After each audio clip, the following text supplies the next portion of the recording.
Perkenalkan, kami dari kelompok 5 kelas D Pendidikan Sejarah 2023 Universitas Siliwangi ingin mempresentasikan hasil diskusi kami yang berjudul Pembangunan Bangsa Asia Tenggara Pasca Kolonial. Baik, di sini perkenalkan, nama saya Agung Nopansah dengan NPM 232171128. Perkenalkan, nama saya Elsa Sipa Sabrina dengan NPM 232171151.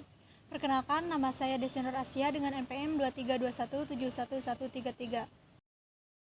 Menurut KBBI, kolonialisme berarti penguasaan oleh suatu negara atas daerah atau bangsa lain. Sedangkan menurut Dr. Aman MPD, dalam bukunya yang berjudul Indonesia dari Kolonialisme sampai Nasionalisme, kolonialisme adalah pengembangan kekuasaan sebuah negara atas wilayah dan manusia di luar batas negaranya. Dekolonisasi atau penjajahan dapat diartikan sebagai tercapainya kemerdekaan oleh berbagai koloni dan protektor barat di Asia dan Afrika setelah berakhirnya Perang Dunia II. Hal ini terjadi seiring dengan gerakan intelektual yang dikenal dengan pasca kolonialisme.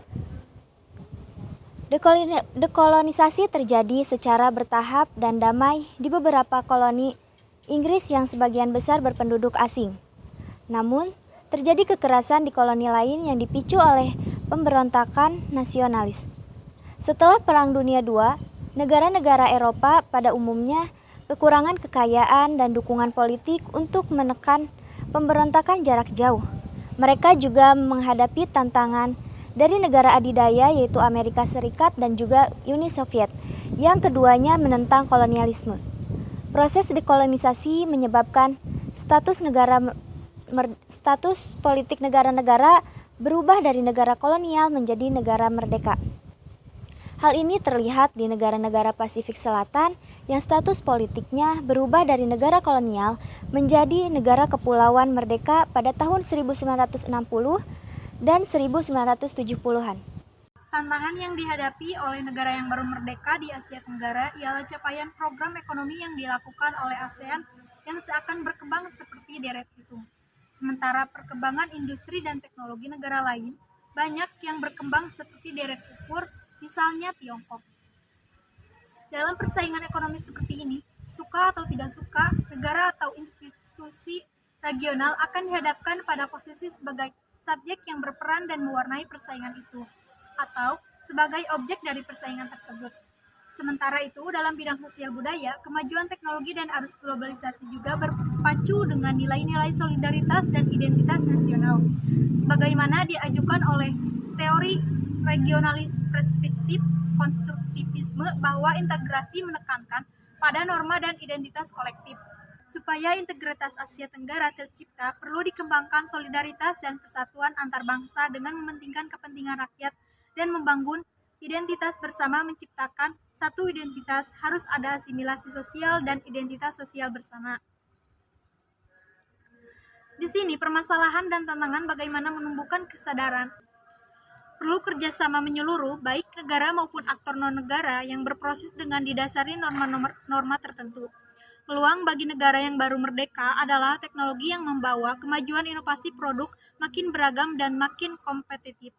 Disinilah peluangnya secara rasional. Negara maupun kelompok negara bisa menjadi pemain handal bila menguasai pasar dan teknologi secara canggih. Kedua, adalah peluang sosial budaya. Perubahan global juga memberi peluang bagus dalam kehidupan sosial budaya.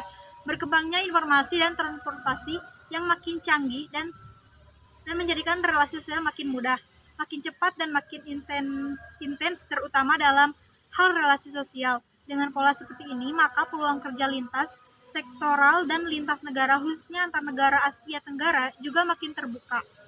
Peluang bidang sosial budaya juga sangat menguntungkan bagi sektor wisata. Kemajuan teknologi makin mengenalkan kekayaan budaya pada pihak luar. Keragaman etnis, budaya, agama, dan bahasa pada tiap wilayah negara ASEAN merupakan kekayaan tak ternilai sebagai aset untuk menarik devisa wisatawan mancanegara. Dan kerjasama dalam pertumbuhan ekonomi, kemajuan sosial, dan pengembangan budaya negara-negara negara di anggotanya. Karena beragamnya latar belakang negara-negara ASEAN, maka bentuk kerjasama harus didasarkan pada kesamaan faktor agar ASEAN dapat berkembang menjadi organisasi internasional regional yang efektif. Pada dasarnya, tujuan dibentuknya ASEAN adalah untuk menciptakan suasana persahabatan, kemakmuran, dan perdamaian di kawasan Asia Tenggara. Dan yang terpenting adalah ASEAN menegaskan dirinya sebagai organisasi yang menghormati serta bertekad untuk menjunjung tinggi hak asasi manusia.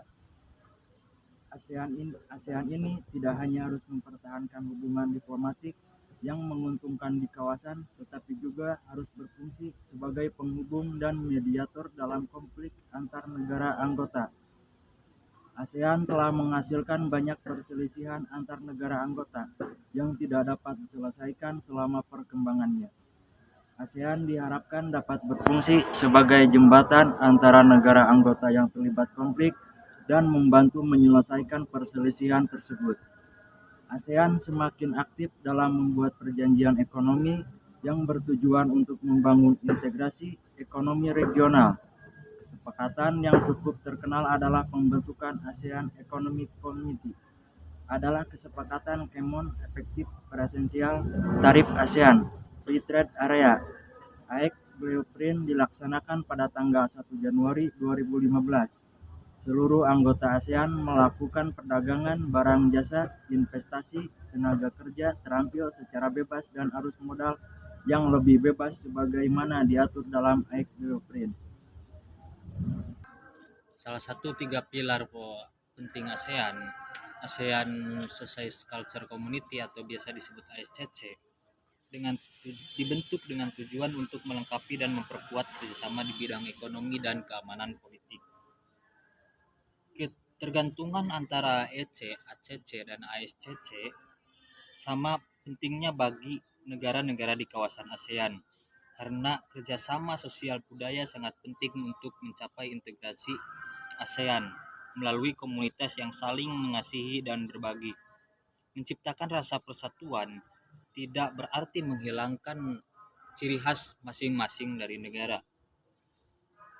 Lebih penting adalah memperkuat kebersamaan dan dengan kebersamaan yang kuat dipastikan ASEC ini mampu mengantisipasi dan meminimalisir dampak yang timbul akibat dari integrasi ekonomi regional, serta menciptakan SDM yang berkualitas dan kompetitif untuk keberhasilan dan kesejahteraan warga negara di kawasan ASEAN.